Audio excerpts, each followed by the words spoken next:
ਭਾਈ ਅੰਮ੍ਰਿਤਪਾਲ ਸਿੰਘ ਦੇ ਚੋਣ ਪ੍ਰਚਾਰ ਵਿੱਚ ਡਟੇ ਬੀਬੀ ਪਰਮਜੀਤ ਕੌਰ ਖਾਲੜਾ। ਖਡੂਰ ਸਾਹਿਬ ਤੋਂ ਅਕਾਲੀ ਆਗੂ ਵਿਰਸਾ ਸਿੰਘ ਵਲਟੋਹਾ ਨੇ ਭਾਈ ਅੰਮ੍ਰਿਤਪਾਲ ਸਿੰਘ ਨੂੰ ਦਿੱਤੀ ਚੁਣੌਤੀ। ਚੋਣਾਂ ਦੇ ਮੱਦੇਨਜ਼ਰ ਗਿਆਨੀ ਹਰਪ੍ਰੀਤ ਸਿੰਘ ਦੀ ਸਿਆਸੀ ਪਾਰਟੀਆਂ ਨੂੰ ਤਾੜਨਾ।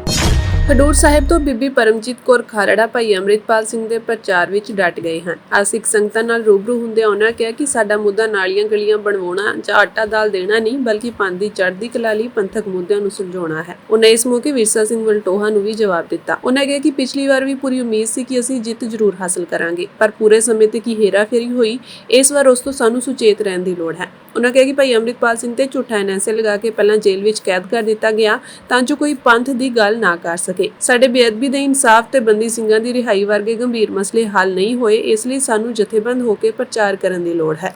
ਮਾਝੇ ਤੋਂ ਬੈਲਟ ਤੋਂ ਬਾਰਡਰ ਤੋਂ ਆਪਣੇ ਅੰਮ੍ਰਿਤਪਾਲ ਸਿੰਘ ਦੀ ਚੋਣ ਮੁਹਿੰਮ ਦਾ ਆਗਾਜ਼ ਕੀਤਾ ਹੈ ਤੇ ਮੈਨੂੰ ਲੱਗਦਾ ਹੈ ਕਿ ਆਪਣੇ ਕੋਲੇ ਦਿਨ ਬਹੁਤ ਘੱਟ ਹੈ ਤੇ ਮਿਹਨਤ ਜ਼ਿਆਦਾ ਕਰਨੀ ਪੈਣੀ ਹੈ। ਜਿਹੜਾ ਰਿਸਪੌਂਸ ਸਾਨੂੰ ਅੱਜ ਮਿਲਿਆ ਇਹ ਰਿਸਪੌਂਸ ਇਸ਼ਾਰਾ ਕਰਦਾ ਹੈ ਕਿ ਆਪਣੀ ਫਤਿਹ ਹੋਣੀ ਹੈ, ਪਰ ਮੈਂ ਸੁਚੇਤ ਕਰਦੀ ਹਾਂ ਸਾਰੇ ਨੌਜਵਾਨ ਬੱਚਿਆਂ ਨੂੰ ਕਿ ਸਿਰਫ ਜਿਹੜਾ ਹੱਲਾ ਗੁੱਲਾ ਜਾਂ ਜਿਹੜਾ ਵੀ ਚੀਜ਼ ਦੁਸ਼ਮਣ ਨੂੰ ਪ੍ਰਭਾਵਿਤ ਕਰਦੀ ਹੈ, ਜਿਹੜੀ ਉਹ ਸਮਝਦੇ ਆ ਕਿ ਇਹਨਾਂ ਦੇ ਮਗਰ ਬਹੁਤ ਵੇਵ ਆ ਗਈ ਆ, ਉਨੇ ਹੀ ਉਹ ਅਲਰਟ ਹੋ ਜਾਂਦੇ ਆ, ਉਨੇ ਹੀ ਉਹ ਜਿਹੜੇ ਵੋਟਾਂ ਨੂੰ ਭੁੱਖਿਆਂ ਦੀ ਤਰ੍ਹਾਂ ਪੈਂਦੇ ਆ, ਉਨੇ ਹੀ ਉਹ ਪੈਸੇ ਨਾਲ ਖਰੀਦਦੇ ਆ, ਸ਼ਰਾਬਾਂ ਵੰਡਦੇ ਆ, ਪੈਸੇ ਕਰਦੇ ਆ।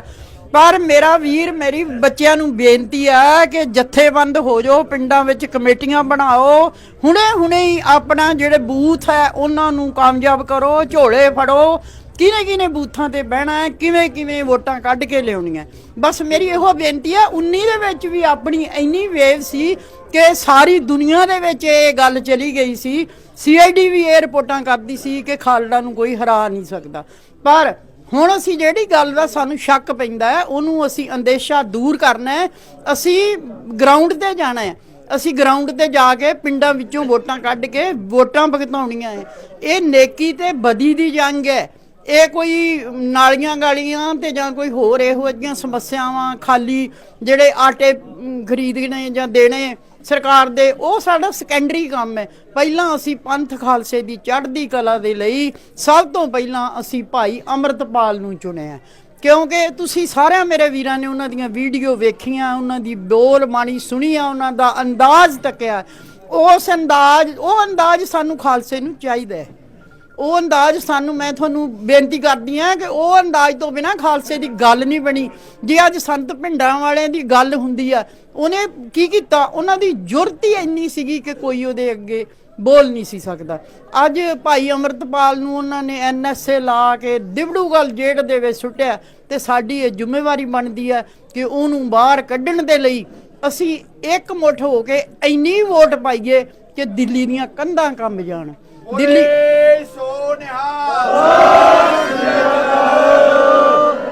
ਬਾਕੀ ਰਹੀ ਮੇਰੀ ਗੱਲ, ਸਰਦਾਰ ਜਸਵੰਤ ਸਿੰਘ ਖਾਲੜਾ ਨੂੰ ਲੋਕੀ ਇੱਕ ਗੱਲ ਕਹਿੰਦੇ ਸੀ, he is not a king but a king maker. ਅਸੀਂ ਇਸੇ ਧਾਰਨਾ ਤੇ ਮੈਂ ਚੱਲਦੀ ਹਾਂ ਕਿ ਜੇ ਭਾਈ ਅੰਮ੍ਰਿਤਪਾਲ ਸਿੰਘ ਜਿੱਤ ਕੇ ਆਉਂਦਾ ਹੈ ਤੇ ਮੈਂ ਸਮਝੂੰਗੀ, ਮੇਰੀ ਸੰਗਤ, ਮੇਰੇ ਜਿਹੜੇ ਲੋਇਲ ਹੈ, ਜਿਹੜੇ ਖਾਲੜੇ ਨੂੰ ਮੰਨਦੇ ਆ, ਉਹ ਜਿਹੜੇ ਸਾਰੇ ਲੋਕ ਹੈ, ਉਹ ਇੱਕ ਕਿੰਗ ਬਣਾਉਣਗੇ। ਉਹ ਵੇਖੋ ਮੇਰੇ ਪਿਆਰਿਓ ਖਾਲਸਾ ਜੀਓ, ਮੇਰੀ ਇੱਕੋ ਹੀ ਮਿਸ਼ਨ ਹੈ। ਮੈਂ ਖਾਲੜਾ ਜਸਵੰਤ ਸਿੰਘ ਖਾਲੜਾ ਦੇ ਮਿਸ਼ਨ ਤੇ ਕੰਮ ਕਰਦੀ ਹਾਂ ਤੇ ਮੈਂ ਉਹ ਕਰਦੀ ਰਹਿਣਾ, ਮਰਦੀ ਦਮ ਤੱਕ ਰਹਿਣਾ ਹੈ। ਪਰ ਮੈਨੂੰ ਕਿਸੇ ਦੀ ਵੀ ਕੋਈ ਲਾਲਸਾ ਨਹੀਂ, ਕਿਸੇ ਸਿਆਸਤ ਦੀ, ਕਿਸੇ ਹੋਰ ਕਿਸੇ ਚੀਜ਼ ਦੀ ਕੋਈ ਭੁੱਖ ਨਹੀਂ। ਜੇ ਮੈਂ ਚਾਹੁੰਦੀ ਤਾਂ ਮੈਂ ਲੈ ਸਕਦੀ ਸੀ। ਮੈਨੂੰ ਸਰਕਾਰਾਂ ਅੱਜ ਵੀ ਉਹ ਵਿਰਸਾ ਸਿੰਘ ਵਲਟੋਹਾ ਕਹਿੰਦਾ ਹੈ ਕਿ ਬੀਬੀ ਮੇਰੇ ਸੰਪਰਕ 'ਚ ਆ ਕੇ ਤੁਸੀਂ ਇਲੈਕਸ਼ਨ ਲੜ ਲਓ। ਪਰ ਮੈਂ ਤੁਹਾਨੂੰ ਦੱਸ ਦਿਆਂ, ਮੈਂ ਕੱਲ ਵੀ ਇਹ ਗੱਲ ਕੀਤੀ ਆ ਕਿ ਪਰਮਜੀਤ ਕੌਰ ਸਮਝੌਤੇਵਾਦੀ ਨਹੀਂ ਆ। ਨਾ ਉਹਨੇ ਪੁਲਿਸ ਨਾਲ ਸਮਝੌਤਾ ਕੀਤਾ, ਨਾ ਉਹਨੇ ਸਰਕਾਰ ਨਾਲ ਕੀਤਾ। ਜੇ ਉਹਨੇ ਕੀਤਾ ਹੈ ਤੇ ਸੰਗਤ ਨਾਲ ਕੀਤਾ ਹੈ, ਜੇ ਉਹਨੇ ਕੀਤਾ ਹੈ ਤੇ ਸ਼ਹੀਦਾਂ ਦੀ ਸੋਚ ਨਾਲ ਕੀਤਾ ਹੈ। ਅੱਜ ਅਸੀਂ ਆਪਣੀ 25,000 ਲਾਵਾਰਸ ਲਾਸ਼ਾਂ ਦੀ ਪਹਿਰੇਦਾਰੀ ਦੇ ਅੰਡਰ ਜੋ ਕੰਮ, ਜਿਹੜੀ ਟੀਮ ਸਾਡੀ ਖਾਲੜਾ ਮਿਸ਼ਨ ਆਰਗੇਨਾਈਜੇਸ਼ਨ ਕੰਮ ਕਰਦੀ ਪਈ ਹੈ, ਉਹਦੀ ਸਰਪ੍ਰਸਤੀ ਭਾਈ ਅੰਮ੍ਰਿਤਪਾਲ ਦਾ ਜਿਹੜਾ ਉਹਨਾਂ ਨੇ ਮੁੱਢ ਬੰਨਿਆ ਸੀਗਾ, ਜਿਹੜਾ ਉਹਨਾਂ ਨੇ ਆਪਣੀ ਇੱਕ ਜਥੇਬੰਦੀ ਬਣਾਈ ਸੀ, ਕੀ ਨਾਂ ਸੀ ਉਹਨਾਂ ਦਾ, ਵਾਰਸ ਪੰਜਾਬ ਦੇ। ਚਲੋ ਠੀਕ ਹੈ, ਹਲੇ ਆਪਣੀ ਸ਼ੁਰੂਆਤ ਹੈ ਤੇ ਵਾਰਸ ਪੰਜਾਬ ਦੇ ਬਣ ਜਾਓ। ਮੈਂ ਤੁਹਾਨੂੰ ਇਹੀ ਕਹਿੰਦੀ ਆ, ਭਾਵੇਂ 100 ਰੋਕਾਂ ਆਉਣ ਪਰ ਅਸੀਂ ਅੰਮ੍ਰਿਤਪਾਲ ਦੀ ਰਿਹਾਈ ਲਈ ਇੱਕ ਇੱਕ ਕਦਮ ਪੁੱਟ ਕੇ ਉਸ ਦਿਨ ਪੋਲਿੰਗ ਬੂਥ ਤੇ ਜਾਣਾ ਹੈ, ਵੋਟਾਂ ਪਾਉਣੀਆਂ ਤੇ ਵੋਟਾਂ ਪਾ ਕੇ ਜਦੋਂ ਅਸੀਂ ਧੌਣ ਨੀਵੀਂ ਕਰਕੇ ਜਿਉਣਾ ਜਾਣਦੇ ਹੀ ਨਹੀਂ ਤੇ ਉਸ ਦਿਨ ਤੋਂ ਸਾਡੀ ਧੌਣ ਜਿਹੜੀ ਬਹੁਤ ਉੱਚੀ ਹੋ ਜੂਗੀ ਤੇ ਉਹ ਦਿੱਲੀ ਦਰਬਾਰ ਜਿਹੜਾ ਸਾਡੇ ਤਖਤ ਨੂੰ, ਅਕਾਲ ਤਖਤ ਨੂੰ ਝੁਕਾਉਣਾ ਚਾਹੁੰਦਾ ਹੈ, ਦਿੱਲੀ ਦਰਬਾਰ ਦਾ ਤਖਤ ਉਹਦੇ ਸਾਹਮਣੇ ਕੁਝ ਵੀ ਨਹੀਂ। ਜੇ ਖਾਲਸਾ ਪੰਥ ਖੜਾ ਹੋ ਜਾਏ, ਜੇ ਖਾਲਸਾ ਪੰਥ ਤੇ ਕੀ ਨਹੀਂ ਇਹ ਕਰ ਸਕਦਾ, ਸਭ ਕੁਝ ਕਰ ਸਕਦਾ ਹੈ। ਬਸ ਸਾਨੂੰ ਲੋੜ ਹੈ ਇੱਕ ਜਜ਼ਬੇ ਦੀ, ਇੱਕ ਜਜ਼ਬਾਤ ਦੀ, ਇੱਕ ਵਹਿਣ ਦੀ, ਇੱਕ ਲਗਨ ਦੀ, ਵੀ ਅਸੀਂ ਉਸ ਦਿਨ ਵੋਟਾਂ ਹਰ ਹਾਲਤ ਸਿਰਫ ਪਾਉਣੀਆਂ ਹੀ ਨਹੀਂ, ਪਵਾਉਣੀਆਂ ਵੀ ਹੈ। ਤੇ ਮੇਰੀ ਅਖੀਰ ਦੇ ਵਿੱਚ ਇਹੋ ਹੀ ਬੇਨਤੀ ਆ ਵੀ ਜਿਹੜੇ ਅਸੀਂ ਲੋਕ ਆ ਖੜੇ ਆ, ਤੁਸੀਂ ਤਾਂ ਸਾਰੇ ਆਪਣੇ ਆ, ਤੁਸੀਂ ਤਾਂ ਵੋਟਾਂ ਪਾਉਣ ਵਾਲੇ ਹੀ ਹੋ, ਤੁਹਾਡੇ ਤੇ ਸਾਨੂੰ ਕੋਈ ਸ਼ੱਕ ਨਹੀਂ ਹੈ। ਪਰ ਜਿਹੜੇ ਲੋਕ ਆ ਉਹਨਾਂ ਨੂੰ ਵੀ ਸਮਝਾਓ, ਜਿਹੜੇ ਲੋਕ ਕਿਤੇ ਆਪਾਂ ਨੂੰ ਗਲਤੀ ਨਾਲ ਗਲਤ ਸਮਝੀ ਬੈਠੇ ਆ, ਉਹਨਾਂ ਨੂੰ ਵੀ ਦੱਸੋ ਕਿ ਸਿੱਖ ਪੰਥ ਹੈ ਕੌਣ, ਅਸੀਂ ਕੌਣ ਹੈ। ਹਿੰਦੂ ਭਰਾਵਾਂ ਨੂੰ ਡਰਾਵੇ ਸ਼ਾਇਦ ਦਿੱਤੇ ਜਾਂਦੇ ਹੋਣਗੇ ਕਿ ਤੁਸੀਂ ਵੋਟਾਂ ਨਾ ਪਾਈਆਂ ਜਾਣ, ਇਹ ਖਾਲਸੇ ਪੰਥ ਦੀ ਹੋਈ ਗੱਲ ਕਰਦੇ ਆ, ਪਰ ਖਾਲਸਾ ਪੰਥ ਦੀ ਡੈਫੀਨੇਸ਼ਨ ਗੁਰੂ ਗ੍ਰੰਥ ਸਾਹਿਬ ਦੇ ਵਿੱਚ ਪਈ ਹੈ। ਅਸੀਂ ਏਕੇ ਦੇ ਹਾਮੀ ਆ, ਜਾਤ ਪਾਤ ਤੋਂ ਉੱਚੇ ਉੱਠ ਕੇ ਕੰਮ ਕਰਨ ਵਾਲੇ ਆ। ਸਾਡੇ ਨਾਲ ਕੋਈ, ਅਸੀਂ ਕਿਸੇ ਨਾਲ ਵਿਤਕਰਾ ਨਹੀਂ ਕਰਦੇ, ਸਾਡੇ ਭਾ ਦਾ ਨਾ ਕੋਈ ਹਿੰਦੂ ਨਾ ਕੋਈ ਮੁਸਲਮਾਨ, ਅਸੀਂ ਤਾਂ ਲੰਗਰ ਛਕਾਉਣ ਵਾਲੇ ਆ, ਅਸੀਂ ਤਾਂ ਭੁੱਖਿਆਂ ਨੂੰ ਰਜਾਉਣ ਵਾਲੇ ਆ। ਸਾਡੇ ਤਾਂ ਗੁਰੂ ਹਰਗੋਬਿੰਦ ਸਾਹਿਬ ਨੇ ਵੇਖੋ ਤੁਹਾਡੇ ਕਿੰਨੇ ਰਾਜੇ ਛਡਾਏ ਸੀ, ਯਾਦ ਕਰੋ ਤੁਸੀਂ ਸਾਡੇ 9ਵੇਂ ਗੁਰੂ ਨੂੰ ਜਿਨ੍ਹਾਂ ਨੇ ਸੀਸ ਹੀ ਕਟਵਾਤਾ ਸੀ ਤੁਹਾਡੇ ਜੰਜੂਏ ਦੇ ਖਾਤਰ। ਓਏ ਅਸੀਂ ਤੁਹਾਡੇ ਹਾਮੀ ਆ, ਤੁਸੀਂ ਸਾਨੂੰ ਪਰਖੋ, ਤੁਸੀਂ ਸਾਨੂੰ ਵੇਖੋ। ਇਹਨਾਂ ਨਾਲ ਤਾਂ ਅਸੀਂ ਚੰਗੇ ਨਿਕਲਾਂਗੇ ਜਿਹੜੀਆਂ ਤੁਹਾਡੀਆਂ ਚਾਪਲੂਸੀਆਂ ਕਰਦੇ ਆ, ਜਿਹੜੇ ਤੁਹਾਨੂੰ ਗਲਤ ਪਾਸੇ ਨੂੰ ਤੋਰਦੇ ਆ। ਅਸੀਂ ਸੱਚੀ ਸੁੱਚੀ ਟੀਮ ਲੈ ਕੇ ਤੁਰਾਂਗੇ ਤੇ ਪੰਜਾਬ ਦੇ ਕਲਿਆਣ ਲਈ ਜੋ ਵੀ ਸਾਨੂੰ ਕੁਰਬਾਨੀ ਕਰਨੀ ਪਊਗੀ, ਅਸੀਂ ਭਾਈ ਅੰਮ੍ਰਿਤਪਾਲ ਦੀ ਟੀਮ ਨੂੰ ਇਕੱਠਿਆਂ ਕਰਾਂਗੇ ਤੇ 27 ਦੇ ਵਿੱਚ ਇੱਕ ਨਵੀਂ ਟੀਮ ਦਾ ਮੁੱਢ ਬਣ ਕੇ ਪੰਜਾਬ ਦੀ ਜਿਹੜੇ ਵਾਤਾਵਰਨ ਉਹਨੂੰ ਸਾਰੇ ਨੂੰ ਚੇਂਜ ਕਰ ਦਿਆਂਗੇ। ਇਹੋ ਹੀ ਮੇਰੀ ਅਰਜ਼ ਬੇਨਤੀ ਆ ਕਿ ਆਪਾਂ ਵੋਟਾਂ ਪਾਉਣੀਆਂ, ਸਭ ਤੋਂ ਪਹਿਲਾਂ ਕਾਰਜ ਆਪਣਾ ਇਹੋ ਹੀ ਆ, ਇਹਨੂੰ ਸਿਰੇ ਲਾਈਏ ਤੇ ਆਪਾਂ ਜਿਹੜੀ ਲੀਡ 99 ਦੇ ਵਿੱਚ ਮਿਲੀ ਸੀ ਨਾ, ਉਸ ਲੀਡ ਤੋਂ ਡਬਲ ਟ੍ਰਿਪਲ ਕਰਕੇ ਭੇਜਣਾ ਹੈ ਇਹਨਾਂ ਨੂੰ, ਕਿਉਂਕਿ ਜੰਗ ਹੈ, ਮੁੰਡਾ ਬਹੁਤ ਜਜ਼ਬਾ ਹੈ ਉਹਦੇ ਵਿੱਚ। ਜਦੋਂ ਜਾ ਕੇ ਖੜੂਗਾ ਤੇ ਉਹਨਾਂ ਨੇ ਆਪੇ ਹੀ ਨੀਵੀਆਂ ਪਾ ਲੈਣੀਆਂ ਕਿ ਇਹ ਬੰਦਾ ਜਿਹੜਾ ਪੰਥ ਦਾ ਭੇਜਿਆ ਹੋਇਆ ਬੰਦਾ ਹੈ। ਤੇ ਸਾਨੂੰ ਬਹੁਤ ਜਜ਼ਬੇ ਨਾਲ ਕੰਮ ਕਰੋ ਸਾਰੇ, ਮੇਰੇ ਬੱਚਿਆਂ ਨੂੰ, ਮੇਰੀਆਂ ਮਾਤਾਵਾਂ ਨੂੰ, ਭੈਣਾਂ ਨੂੰ, ਜਿਨ੍ਹਾਂ ਦੇ ਵੀ ਜਿੱਥੇ ਜਿੱਥੇ ਵੀ ਤੁਹਾਡੇ ਕੋਈ ਰਿਸ਼ਤੇਦਾਰ ਹੈ, ਜਿੱਥੇ ਜਿੱਥੇ ਵੀ ਤੁਸੀਂ ਅਪਰੋਚ ਕਰ ਸਕਦੇ ਹੋ, ਸਾਰਿਆਂ ਨੂੰ ਕੱਢ ਕੇ ਵੋਟਾਂ ਪਾਉਣ ਲਈ ਲਿਆਓ, ਮਜਬੂਰ ਨਾ ਕਰੋ, ਉਹਨਾਂ ਨੂੰ ਸਮਝਾ ਦਿਓ। ਅਕਾਲੀ ਆਗੂ ਵਿਰਸਾ ਸਿੰਘ ਵਲਟੋਹਾ ਨੇ ਭਾਈ ਅੰਮ੍ਰਿਤਪਾਲ ਸਿੰਘ ਨੂੰ ਖੁੱਲੀ ਚੁਣੌਤੀ ਦਿੱਤੀ ਹੈ। ਉਹਨਾਂ ਨੇ ਓਪਨ ਡਿਬੇਟ ਲਈ ਭਾਈ ਅੰਮ੍ਰਿਤਪਾਲ ਸਿੰਘ ਨੂੰ ਚੈਲੰਜ ਕੀਤਾ ਹੈ। ਖੇਮਗਨ ਪਹੁੰਚੇ ਅਕਾਲੀ ਦਲ ਆਗੂ ਵਿਰਸਾ ਸਿੰਘ ਵਲਟੋਹਾ ਨੇ ਚੁਣੌਤੀ ਦਿੱਤੀ ਹੈ ਕਿ ਭਾਈ ਅੰਮ੍ਰਿਤਪਾਲ ਸਿੰਘ ਜਾਂ ਉਹਨਾਂ ਦੀ ਟੀਮ ਉਹਨਾਂ ਨਾਲ ਡਿਬੇਟ ਕਰੇ। ਇਸ ਡਿਬੇਟ ਵਿੱਚ ਜੋ ਝੂਠਾ ਨਿਕਲੇਗਾ ਉਹ ਮੈਦਾਨ ਛੱਡ ਦੇਵੇਗਾ। ਤੁਹਾਨੂੰ ਦੱਸ ਦਈਏ ਕਿ ਖਡੂਰ ਸਾਹਿਬ ਤੋਂ ਵਿਰਸਾ ਸਿੰਘ ਵਲਟੋਹਾ ਅਕਾਲੀ ਦਲ ਬਾਦਲ ਦੇ ਉਮੀਦਵਾਰ ਹਨ ਤੇ ਭਾਈ ਅੰਮ੍ਰਿਤਪਾਲ ਸਿੰਘ ਵੱਲੋਂ ਚੋਣ ਮੈਦਾਨ ਵਿੱਚ ਉਤਰਨ ਦੇ ਫੈਸਲੇ ਤੋਂ ਬਾਅਦ ਉਹਨਾਂ ਦਾ ਬਿਆਨ ਆਇਆ ਸੀ ਕਿ ਭਾਈ ਅੰਮ੍ਰਿਤਪਾਲ ਸਿੰਘ ਦੇ ਪਰਿਵਾਰ ਵੱਲੋਂ ਉਹਨਾਂ ਨੂੰ ਸਮਰਥਨ ਦੇਣ ਦਾ ਭਰੋਸਾ ਦਿੱਤਾ ਗਿਆ ਸੀ, ਪਰ ਹੁਣ ਉਹ ਆਪਣੇ ਵਾਅਦੇ ਤੋਂ ਮੁੱਕਰ ਗਏ ਹਨ। ਦੂਜੇ ਪਾਸੇ ਪਰਿਵਾਰ ਦਾ ਕਹਿਣਾ ਹੈ ਕਿ ਇੱਕ ਪਾਸੇ ਬਾਦਲ ਦਲ ਬੰਦੀ ਸਿੰਘਾਂ ਦੀ ਰਿਹਾਈ ਲਈ ਯਤਨ ਕਰਨ ਦਾ ਦਾਅਵਾ ਕਰਦਾ ਹੈ ਤੇ ਦੂਜੇ ਪਾਸੇ ਭਾਈ ਅੰਮ੍ਰਿਤਪਾਲ ਸਿੰਘ ਦੇ ਚੋਣਾਂ ਲੜਨ ਦੇ ਫੈਸਲੇ ਤੋਂ ਬਾਅਦ ਵੀ ਆਪਣਾ ਉਮੀਦਵਾਰ ਐਲਾਨ ਦਿੱਤਾ ਹੈ। ਭਾਈ ਅੰਮ੍ਰਿਤਪਾਲ ਸਿੰਘ ਦੇ ਪਰਿਵਾਰ ਨੂੰ ਤੇ ਉਹਨਾਂ ਦੇ ਜਥੇਬੰਦੀ ਨੂੰ ਅਪੀਲ ਕਰਦਾ ਹੈ, ਸੱਦਾ ਦੇਣਾ, ਇੱਕ ਬੰਦਾ ਤੁਸੀਂ ਦੇ ਦਿਓ, ਇੱਕ ਮੈਂ ਆ ਜਾਣਾ ਤੇ 2-3 ਆਪਾਂ ਚੈਨਲ ਸੱਦ ਲੈਨੇ ਆ। ਹਾਂਜੀ, ਤੇ ਉਹਨਾਂ ਚੈਨਲਾਂ ਦੇ ਸਾਹਮਣੇ ਅੰਦਰ ਕਮਰੇ 'ਚ ਆਪਾਂ ਜਿਹੜਾ ਲੋਕਾਂ ਤੱਕ ਲਾਈਵ ਜਾਵੇ, ਹਾਂਜੀ, ਸੱਚ ਦਾ ਝੂਠ ਦਾ ਹਰੇਕ ਦਾ ਪੱਖ ਜਿਹੜਾ ਲੋਕਾਂ ਦੇ ਸਾਹਮਣੇ ਜਾਵੇ, ਇਹ ਪਤਾ ਲੱਗੇ ਕਿ ਕਿਹਦਾ ਪੱਖ ਮਜ਼ਬੂਤ ਆ ਤੇ ਕਿਹਦਾ ਹੌਲਾ ਆ। ਤੇ ਜੇ ਮੈਂ ਮੇਰਾ ਪੱਖ ਹੌਲਾ ਹੋਊ ਜਾਂ ਮੈਂ ਝੂਠਾ ਹੋਊਗਾ ਤਾਂ ਮੈਂ ਮੈਦਾਨ ਛੱਡ ਦੂੰ। ਮੈਂ ਇੱਥੇ ਤੁਹਾਡੇ ਕੋਲੇ ਪਹਿਲੀ ਵਾਰ ਐਲਾਨ ਕੀਤਾ ਹੈ। ਮੈਨੂੰ ਆਸ ਹੈ ਕਿ ਮੇਰਾ ਸੱਦਾ ਪ੍ਰਵਾਨ ਕਰਨਗੇ, ਮੈਨੂੰ ਆਸ ਹੈ ਮੇਰਾ ਸੱਦਾ ਪ੍ਰਵਾਨ ਕਰਨਗੇ। ਜਲੰਧਰ ਰੱਖ ਲੈਣ, ਚੰਡੀਗੜ੍ਹ ਰੱਖ ਲੈਣ, ਸਿਰਫ ਇੱਕ ਉਹਨਾਂ ਦਾ, ਇੱਕ ਮੈਂ ਖੁਦ ਹੋਊਂਗਾ। ਉਹਨਾਂ ਜਿਹਨੂੰ ਭੇਜਣਾ ਆ ਉਹਨੂੰ ਭੇਜ ਦੇਣ, ਜੋ ਉਹਨਾਂ ਕੋਲੇ ਏਜੰਡਾ ਆ ਆਪਾਂ ਆ ਕੱਟੀ ਕੱਟਾ ਜਿਹਾ ਕੱਢ ਹੀ ਰਹੀ। ਹਾਂਜੀ, ਤੇ ਮੈਨੂੰ ਝੂਠਿਆਂ ਕਰ ਦੇਣ ਤੇ ਮੇਰਾ ਪੱਖ ਤੋਲ ਕੇ ਦੇਖ ਲੈਣ, ਲੋਕਾਂ ਦੇ ਸਾਹਮਣੇ ਮੈਂ ਵੀ ਰੱਖ ਦੂੰ, ਉਹ ਵੀ ਰੱਖ ਦੇਣ, ਨਿਰਣਾ ਲੋਕਾਂ ਨੇ ਕਰ ਲੈਣਾ ਹੈ। ਤੇ ਮੈਂ ਕਹਿੰਦਾ ਕਿ ਜੇ ਮੇਰਾ ਪੱਖ ਕਮਜ਼ੋਰ ਉੱਥੇ ਸਾਬਤ ਹੋ ਜੇ,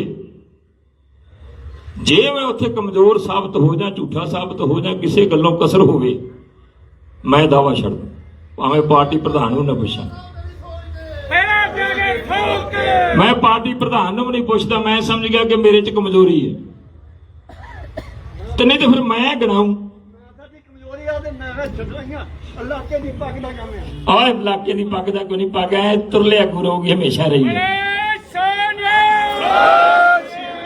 ਤਖ਼ਤ ਸ੍ਰੀ ਦਮਦਮਾ ਸਾਹਿਬ ਦੇ ਜਥੇਦਾਰ ਗਿਆਨੀ ਹਰਪ੍ਰੀਤ ਸਿੰਘ ਨੇ ਸਿਆਸੀ ਪਾਰਟੀਆਂ ਨੂੰ ਸੁਚੇਤ ਕਰਦਿਆਂ ਕਿਹਾ ਕਿ ਉਹ ਸਿਆਸੀ ਸਟੇਜਾਂ ਤੇ ਧਾਰਮਿਕ ਸੰਦਰਭਾਂ ਦਾ ਜ਼ਿਕਰ ਕਰਨ ਤੋਂ ਗੁਰੇਜ਼ ਕਰਨ। ਅੱਜ ਸ੍ਰੀ ਹਰਿਮੰਦਰ ਸਾਹਿਬ ਕੰਪਲੈਕਸ ਦੇ ਬਾਹਰ ਪੱਤਰਕਾਰਾਂ ਨਾਲ ਗੱਲਬਾਤ ਕਰਦਿਆਂ ਉਹਨਾਂ ਕਿਹਾ ਕਿ ਰਾਜਨੀਤਿਕ ਲਾਭ ਲਈ ਧਾਰਮਿਕ ਭਾਵਨਾਵਾਂ ਦਾ ਸ਼ੋਸ਼ਣ ਨਹੀਂ ਹੋਣਾ ਚਾਹੀਦਾ। ਭਾਰਤੀ ਸੰਵਿਧਾਨ ਵੀ ਇਸ ਦੀ ਇਜਾਜ਼ਤ ਨਹੀਂ ਦਿੰਦਾ। ਧਾਰਮਿਕ ਚਿੰਨ੍ਹ, ਸਿਧਾਂਤ ਅਤੇ ਮਰਿਆਦਾ ਦਾ ਆਪਣਾ ਮਹੱਤਵ ਹੈ। ਸਿਆਸਤਦਾਨਾਂ ਨੂੰ ਧਰਮ ਬਾਰੇ ਬੋਲਣ ਤੋਂ ਸੁਚੇਤ ਰਹਿਣਾ ਚਾਹੀਦਾ ਹੈ। ਜਥੇਦਾਰ ਨੇ ਜੇਲ੍ਹ ਵਿੱਚ ਬੰਦ ਵਾਰਿਸ ਪੰਜਾਬ ਦੇ ਜਥੇਬੰਦੀ ਦੇ ਮੁਖੀ ਭਾਈ ਅੰਮ੍ਰਿਤਪਾਲ ਸਿੰਘ ਵੱਲੋਂ ਲੋਕ ਸਭਾ ਚੋਣਾਂ ਲੜਨ ਦੇ ਕਦਮ ਦੀ ਹਮਾਇਤ ਕਰਦਿਆਂ ਕਿਹਾ ਕਿ ਭਾਰਤੀ ਸੰਵਿਧਾਨ ਅਤੇ ਦੇਸ਼ ਵਿੱਚ ਸਥਾਪਿਤ ਲੋਕਤੰਤਰ ਦੇ ਦਾਇਰੇ ਵਿੱਚ ਚੋਣ ਲੜਨਾ ਕਿਸੇ ਦਾ ਵੀ ਹੱਕ ਹੈ। ਸਿਆਸੀ ਮਾਹੌਲ ਵੀ ਔਰ ਜੇਕਰ ਗੱਲ ਕਰੀਏ ਸਿਆਸੀ ਸਟੇਜਾਂ ਤੋਂ ਬਹੁਤ ਸਾਰੀਆਂ ਐਸੀਆਂ ਜਿਹੜੀਆਂ ਬਿਆਨਬਾਜ਼ੀਆਂ ਆ ਰਹੀਆਂ ਜਿਨ੍ਹਾਂ ਨੂੰ ਲੈ ਕੇ ਧਾਰਮਿਕ ਜਿਹੜੇ ਤੌਰ ਤੇ ਭਾਵਨਾਵਾਂ ਆਹ ਦੇਖੋ, ਜਿਹੜੀਆਂ ਧਾਰਮਿਕ ਪਰੰਪਰਾਵਾਂ ਹੁੰਦੀਆਂ ਨੇ ਜਾਂ ਧਾਰਮਿਕ ਮਰਿਆਦਾਵਾਂ ਜਾਂ ਧਾਰਮਿਕ ਸਿੰਬਲ ਹੁੰਦੇ ਨੇ, ਤੇ ਇਹਨਾਂ ਦੀ ਆਪਣੀ ਇੱਕ ਪਵਿੱਤਰਤਾ ਹੁੰਦੀ ਹੈ ਤੇ ਪੋਲੀਟੀਸ਼ੀਅਨਾਂ ਨੂੰ ਇਹਨਾਂ ਦਾ ਇਸਤੇਮਾਲ ਨਹੀਂ ਕਰਨਾ ਚਾਹੀਦਾ ਔਰ ਬੋਲਣ ਵੇਲੇ ਬੜੇ ਸੰਜਮ ਨਾਲ ਬੋਲਣਾ ਚਾਹੀਦਾ ਹੈ। ਜੇ ਧਰਮ ਦੀ ਨੌਲੇਜ ਨਹੀਂ ਹੈ ਤੇ ਧਰਮ ਬਾਰੇ ਬੋਲਣਾ ਨਹੀਂ ਚਾਹੀਦਾ ਹੈ। ਉਦੋਂ ਹੀ ਬੋਲੋ ਜੇ ਤੁਹਾਨੂੰ ਧਰਮ ਦੀ ਮਰਿਆਦਾ, ਧਰਮ ਦੇ ਸਿਧਾਂਤ, ਧਰਮ ਦੀਆਂ ਪਰੰਪਰਾਵਾਂ ਦਾ ਗਿਆਨ ਹੈ। ਜੇ ਨਹੀਂ ਗਿਆਨ ਹੈਗਾ ਤੇ ਧਰਮ ਬਾਰੇ ਗੱਲ ਜਿਹੜੀ ਹੈ ਉਹ ਪੋਲੀਟੀਸ਼ੀਅਨਾਂ ਨੂੰ ਨਹੀਂ ਕਰਨੀ ਚਾਹੀਦੀ। ਸਿੱਖ ਸਾਹਿਬ ਪਹਿਲਾਂ ਬਿਆਨ ਦਿੱਤਾ ਜਾਂਦਾ, ਉਸ ਤੋਂ ਬਾਅਦ ਮੁੜ ਕੇ ਵੀਡੀਓ ਪਾ ਕੇ ਮਾਫੀ ਮੰਗੀ ਹੈ। ਇਹ ਗਲਤ ਗੱਲ ਹੈਗੀ ਹੈ। ਪਹਿਲਾਂ ਹੀ ਜਿਹੜਾ ਤੋਲ ਕੇ ਬੋਲਣਾ ਚਾਹੀਦਾ ਸੀ, ਨਹੀਂ ਬੋਲਣਾ ਚਾਹੀਦਾ। ਬੀਜੇਪੀ ਦੇ ਆਗੂ ਦੇ ਵੱਲੋਂ ਕਿਹਾ ਗਿਆ ਸੀ ਕਿ ਸਿੱਖ ਧਰਮ ਨੀਚਾ ਤੇ ਮਸੀਹ ਭਾਈਚਾਰਾ ਉੱਚਾ ਜੀ। ਮੈਂ ਪਹਿਲੇ ਕਹਿੰਦਾ ਕਿ ਬਹੁਤ ਗਲਤ ਗੱਲਾਂ ਨੇ ਇਹ। ਕੋਈ ਧਰਮ ਵੱਡਾ ਕੋਈ ਛੋਟਾ ਨਹੀਂ ਹੁੰਦਾ। ਸਾਰੇ ਪਰਮਾਤਮਾ ਦੇ ਅਸੀਂ ਇਨਸਾਨ ਹੈ। ਪੋਲੀਟੀਸ਼ੀਅਨਾਂ ਨੂੰ ਇਸ ਤਰ੍ਹਾਂ ਦੀ ਜਿਹੜੀ ਬੋਲਬਾਣੀ ਹੈ ਉਹ ਤੋਂ ਪਰਹੇਜ਼ ਕਰਨਾ ਚਾਹੀਦਾ। ਧਰਮ ਦੇ ਨਾਮ ਤੇ ਬੜੀਆਂ ਵੋਟਾਂ ਮੰਗੀਆਂ ਜਾ ਰਹੀਆਂ। ਧਰਮ ਦੇ ਨਾਂ ਦੇ ਉੱਤੇ ਵੋਟਾਂ ਮੰਗਣੀਆਂ ਜਿਹੜੀਆਂ ਹੈਗੀਆਂ, ਜਿਹੜੀ ਭਾਰਤ ਦਾ ਜਿਹੜਾ ਸੰਵਿਧਾਨ ਹੈ ਉਹਦੀ ਇਜਾਜ਼ਤ ਨਹੀਂ ਦਿੰਦਾ, ਪਰ ਧਰਮੀ ਜ਼ਰੂਰ ਹੋਣਾ ਚਾਹੀਦਾ ਸਾਰਿਆਂ ਨੂੰ। ਅੰਮ੍ਰਿਤਪਾਲ ਸਿੰਘ ਵੀ ਚੋਣ ਮੈਦਾਨ ਦੇ ਵਿੱਚ ਉਤਰੇ ਨੇ। ਸਾਰਿਆਂ ਦਾ ਰਾਈਟ ਹੈ ਜੀ। ਡੈਮੋਕ੍ਰੇਸੀ ਦੇ ਵਿੱਚ ਸਾਰਿਆਂ ਨੂੰ ਚੋਣ ਲੜਨ ਦਾ ਅਧਿਕਾਰ ਹੈ। ਭਾਰਤ ਦਾ ਸੰਵਿਧਾਨ ਸਭ ਨੂੰ ਚੋਣ ਲੜਨ ਦਾ ਅਧਿਕਾਰ ਹੈ। ਪੰਜਾਬ ਦੇ ਮੁੱਖ ਚੋਣ ਅਧਿਕਾਰੀ ਦੇ ਦਫ਼ਤਰ ਨੇ ਭਾਰਤੀ ਚੋਣ ਕਮਿਸ਼ਨ ਦੇ ਨਿਰਦੇਸ਼ਾਂ ਅਨੁਸਾਰ ਸੱਤਾਧਾਰੀ ਆਮ ਆਦਮੀ ਪਾਰਟੀ ਅਤੇ ਸ਼੍ਰੋਮਣੀ ਅਕਾਲੀ ਦਲ ਬਾਦਲ ਨੂੰ ਆਦਰਸ਼ ਚੋਣ ਜ਼ਾਬਤੇ ਦੀ ਉਲੰਘਣਾ ਕਰਨ ਲਈ ਚੇਤਾਵਨੀਆਂ ਜਾਰੀ ਕੀਤੀਆਂ ਹਨ। ਖਡੂਰ ਸਾਹਿਬ ਤੋਂ ਆਪ ਉਮੀਦਵਾਰ ਲਾਲਜੀਤ ਭੁੱਲਰ ਨੂੰ ਆਪਣੇ ਸਿਆਸੀ ਵਿਰੋਧੀਆਂ ਤੇ ਜਾਤੀ ਸੂਚਕ ਟਿੱਪਣੀਆਂ ਕਰਨ ਵਿਰੁੱਧ ਚੇਤਾਵਨੀ ਦਿੱਤੀ ਗਈ ਹੈ। ਇੱਕ ਅਕਾਲੀ ਆਗੂ ਨੇ ਮੁੱਖ ਮੰਤਰੀ ਭਗਵੰਤ ਮਾਨ ਖਿਲਾਫ ਇੱਕ ਵੀਡੀਓ ਵਿੱਚ ਦਿੱਲੀ ਦਾ ਦਲਾਲ ਸ਼ਬਦ ਵਰਤਿਆ ਸੀ। ਅਕਾਲੀ ਦਲ ਦੇ ਪ੍ਰਧਾਨ ਸੁਖਬੀਰ ਬਾਦਲ ਦੀ ਚੋਣ ਰੈਲੀ ਵਿੱਚ ਬੱਚਿਆਂ ਦੀ ਵਰਤੋਂ ਕਰਨਾ MCC ਦੀ ਉਲੰਘਣਾ ਮੰਨਿਆ ਗਿਆ ਹੈ। ਕੈਬਨਿਟ ਮੰਤਰੀ ਅਤੇ ਖਡੂਰ ਸਾਹਿਬ ਤੋਂ ਆਪ ਉਮੀਦਵਾਰ ਲਾਲਜੀਤ ਭੁੱਲਰ ਨੂੰ ਆਪਣੇ ਸਿਆਸੀ ਵਿਰੋਧੀਆਂ ਵਿਰੁੱਧ ਜਾਤੀ ਸੂਚਕ ਟਿੱਪਣੀਆਂ ਦੀ ਵਰਤੋਂ ਕਰਨ ਵਿਰੁੱਧ ਚੇਤਾਵਨੀ ਦਿੰਦਿਆਂ ਕਿਹਾ ਗਿਆ ਹੈ ਕਿ ਇਹ ਚੋਣ ਜ਼ਾਬਤੇ ਦੀ ਉਲੰਘਣਾ ਹੈ। ਇਸ ਤੋਂ ਪਹਿਲਾਂ ਤਰਨਤਾਰਨ ਦੇ ਡਿਪਟੀ ਕਮਿਸ਼ਨਰ ਨੇ ਮੰਤਰੀ ਵੱਲੋਂ ਆਪਣੇ ਸਿਆਸੀ ਵਿਰੋਧੀਆਂ ਖਿਲਾਫ ਦਿੱਤੇ ਬਿਆਨਾਂ ਦੇ ਨਾਲ-ਨਾਲ ਘਟਨਾ ਦੀਆਂ ਵੀਡੀਓ ਸਮੇਤ ਰਿਪੋਰਟ ਸੌਂਪੀ ਸੀ। ਇੱਕ ਅਕਾਲੀ ਆਗੂ ਨੇ ਇੱਕ ਵੀਡੀਓ ਵਿੱਚ ਆਮ ਆਦਮੀ ਪਾਰਟੀ ਦੇ ਸੂਬਾ ਕਨਵੀਨਰ ਅਤੇ ਮੁੱਖ ਮੰਤਰੀ ਭਗਵੰਤ ਮਾਨ ਅਤੇ ਆਪ ਉਮੀਦਵਾਰਾਂ ਵਿਰੁੱਧ ਦਿੱਲੀ ਦਾ ਦਲਾਲ ਸ਼ਬਦ ਵਰਤਿਆ ਸੀ, ਜੋ ਕਿ MCC ਦੇ ਦਿਸ਼ਾ ਨਿਰਦੇਸ਼ਾਂ ਦੀ ਉਲੰਘਣਾ ਹੈ। ਅਕਾਲੀ ਦਲ ਨੇ ਬਾਅਦ ਵਿੱਚ ਵੀਡੀਓ ਨੂੰ ਡਿਲੀਟ ਕਰ ਦਿੱਤਾ।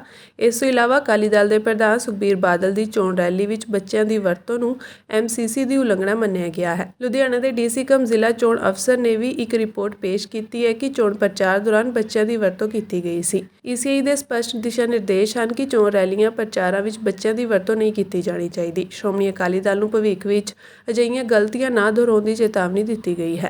ਕਾਂਗਰਸ ਦੇ ਵਿਰੋਧੀ ਧਿਰ ਦੇ ਆਗੂ ਪ੍ਰਤਾਪ ਬਾਜਵਾ ਦਾ ਕਹਿਣਾ ਹੈ ਕਿ ਜੇਕਰ BJP ਇੱਕ ਵਾਰ ਫਿਰ ਸੱਤਾ ਵਿੱਚ ਆਉਣ ਵਿੱਚ ਕਾਮਯਾਬ ਹੋ ਜਾਂਦੀ ਹੈ ਤਾਂ ਉਹ ਭਾਰਤ ਦੇ ਸੰਵਿਧਾਨ ਨੂੰ ਬਦਲਣ ਲਈ ਆਪਣਾ ਦੁਸ਼ਟ ਏਜੰਡਾ ਜਾਰੀ ਕਰੇਗੀ। ਜੇਕਰ ਅਜਿਹਾ ਹੁੰਦਾ ਹੈ ਤਾਂ ਇੱਕ ਦੇਸ਼ ਦੇ ਲੋਕ ਰਾਖਵਾਂਕਰਨ ਅਤੇ ਸਮਾਜਿਕ ਨਿਆਂ ਦੇ ਸਿਸਟਮ ਤੋਂ ਵਾਂਝੇ ਰਹਿ ਜਾਣਗੇ। ਭਾਜਪਾ ਵੀ ਆਪਣੀਆਂ ਨਾਪਾਕ ਨੀਤੀਆਂ ਨਾਲ ਕਿਸਾਨਾਂ ਨੂੰ ਕਮਜ਼ੋਰ ਕਰ ਰਹੀ ਹੈ। ਉਨ੍ਹਾਂ ਇਹ ਵੀ ਕਿਹਾ ਕਿ ਜੇਕਰ ਇੰਡੀਅਨ ਨੈਸ਼ਨਲ ਕਾਂਗਰਸ ਸਰਕਾਰ ਬਣਾਉਣ ਵਿੱਚ ਕਾਮਯਾਬ ਹੋ ਜਾਂਦੀ ਹੈ ਤਾਂ ਡਾਕਟਰ MS ਸਵਾਮੀਨਾਥਨ ਦੁਆਰਾ ਦਿੱਤੇ ਗਏ MSP ਲਈ ਫਾਰਮੂਲੇ ਲਾਗੂ ਕੀਤੇ ਜਾਣਗੇ ਅਸੀਂ ਕਿਸਾਨਾਂ ਦਾ ਕਰਜ਼ਾ ਮੁਆਫ ਕਰਨ ਦੀ ਪ੍ਰਕਿਰਿਆ ਸ਼ੁਰੂ ਕਰਨ ਲਈ ਇੱਕ ਕਮੇਟੀ ਦਾ ਗਠਨ ਕਰਾਂਗੇ, ਜਦੋਂ ਕਿ ਭਾਜਪਾ ਨੇ ਸਿਰਫ ਕਾਰਪੋਰੇਟਾਂ ਦਾ ਕਰਜ਼ਾ ਮੁਆਫ ਕੀਤਾ ਹੈ। ਡਾਕਟਰ ਭੀਮਰਾਓ ਅੰਬੇਦਕਰ ਸਾਹਿਬ ਜਿਹੜੇ ਨਿਰਮਾਤਾ ਨੇ ਹਿੰਦੁਸਤਾਨ ਦੀ ਕਨਸਟੀਟਿਊਸ਼ਨ ਦੇ, ਉਹਨਾਂ ਦੀ ਕਨਸਟੀਟਿਊਸ਼ਨ ਨੂੰ, ਉਹਨਾਂ ਦੇ ਸੰਵਿਧਾਨ ਨੂੰ ਬਦਲਣ ਦਾ ਜਿਹੜਾ ਇੱਕ ਟੀਚਾ ਹੈ ਆਰਐਸਐਸ ਦਾ ਤੇ ਬੀਜੇਪੀ ਦਾ, ਇਹਦੇ ਤੇ ਪਰਦਾਫਾਸ਼ ਹੋ ਗਿਆ। ਇਹਨਾਂ ਦੇ 3 ਵੱਡੇ ਮੈਂਬਰਸ ਆਫ ਪਾਰਲੀਮੈਂਟ ਨੇ ਤੇ ਮਿਨਿਸਟਰਸ ਨੇ ਵੱਖ-ਵੱਖ ਸੂਬਿਆਂ ਦੇ ਵਿੱਚ ਇਹ ਗੱਲ ਕਹੀ ਕਿ ਜੇ ਸਾਨੂੰ 400 ਤੋਂ ਵੱਧ ਸੀਟ ਮਿਲ ਗਈ, ਜਿਹੜਾ ਪਹਿਲਾ ਕੰਮ ਅਸੀਂ ਕਰਨਾ ਚਾਹਾਂਗੇ ਉਹਦੇ ਵਿੱਚ ਅਸੀਂ ਡਾਕਟਰ ਭੀਮਰਾਓ ਅੰਬੇਦਕਰ ਸਾਹਿਬ ਦਾ ਸੰਵਿਧਾਨ ਜਿਹੜਾ ਇਹਨੂੰ ਬਦਲ ਕੇ ਇੱਕ ਨਵਾਂ ਸੰਵਿਧਾਨ ਲੈ ਕੇ ਆਵਾਂਗੇ। ਉਹਦਾ ਮਕਸਦ ਇਹ ਹੋਇਆ ਕਿ ਜੋ ਸੰਵਿਧਾਨ ਦੇ ਥੱਲੇ ਵੱਖ-ਵੱਖ ਕੌਮਾਂ ਨੂੰ ਰਿਜ਼ਰਵੇਸ਼ਨਸ ਤੇ ਬਾਕੀ ਰਾਈਟਸ ਮਿਲੇ ਨੇ, ਉਹ ਸਾਰੇ ਹੱਕ ਹਕੂਕ ਖਤਮ ਕਰ ਦਿੱਤੇ ਜਾਣ। ਇੱਕ ਬੜੀ ਡੇਂਜਰਸ ਮੂਵ ਹੈ ਇਹ। ਇਸ ਤੋਂ ਵੱਡੇ ਪੈਮਾਨੇ ਤੇ ਪੰਜਾਬੀਆਂ ਨੂੰ ਬਚਣ ਦੀ ਲੋੜ ਹੈ। ਬਾਰਡਰ ਦਾ ਸਾਡਾ ਸੂਬਾ ਹੈ। ਮੈਨੂੰ ਬੜੇ ਅਫਸੋਸ ਨਾਲ ਕਹਿਣਾ ਪੈਂਦਾ ਕਿ ਪਿਛਲੇ 10 ਸਾਲਾਂ 'ਚ ਸਾਡੀ ਜਿਹੜੀ ਪਹਿਚਾਣ ਸੀ ਪੰਜਾਬ ਦੀ, ਉਹ ਸੀ ਜੈ ਜਵਾਨ ਤੇ ਜੈ ਕਿਸਾਨ ਨਾਲ ਪਹਿਚਾਣ ਸੀ। ਜਵਾਨੀ ਦੇ ਵਿੱਚ 18 ਸਾਲ ਦੀ ਉਮਰ ਤੋਂ ਲੈ ਕੇ 35-36 ਸਾਲ ਤੱਕ 70% ਪੰਜਾਬ ਦੇ ਹਰ ਘਰ ਵਿੱਚੋਂ ਇੱਕ ਜਵਾਨ ਆਪਣੇ ਮਜ਼ਬੂਤ ਮੋਢਿਆਂ ਤੇ ਬੰਦੂਕ ਚੁੱਕਦਾ ਸੀ ਆਪਣੇ ਦੇਸ਼ ਦੀ ਰੱਖਿਆ ਵਾਸਤੇ। ਤੇ 35-36 ਤੋਂ ਬਾਅਦ ਜਦੋਂ ਰਿਟਾਇਰ ਹੁੰਦਾ ਸੀ ਕੋਈ ਜਵਾਨ, ਉਹ ਫਿਰ ਹਲ ਚੁੱਕਦਾ ਸੀ ਉਹਨਾਂ ਮੋਢਿਆਂ ਤੇ ਦੇਸ਼ ਦਾ ਪੇਟ ਪਾਲਦਾ ਸੀ। ਇਹਨਾਂ ਨੇ ਪਹਿਲਾ ਕੰਮ ਕੀ ਕੀਤਾ?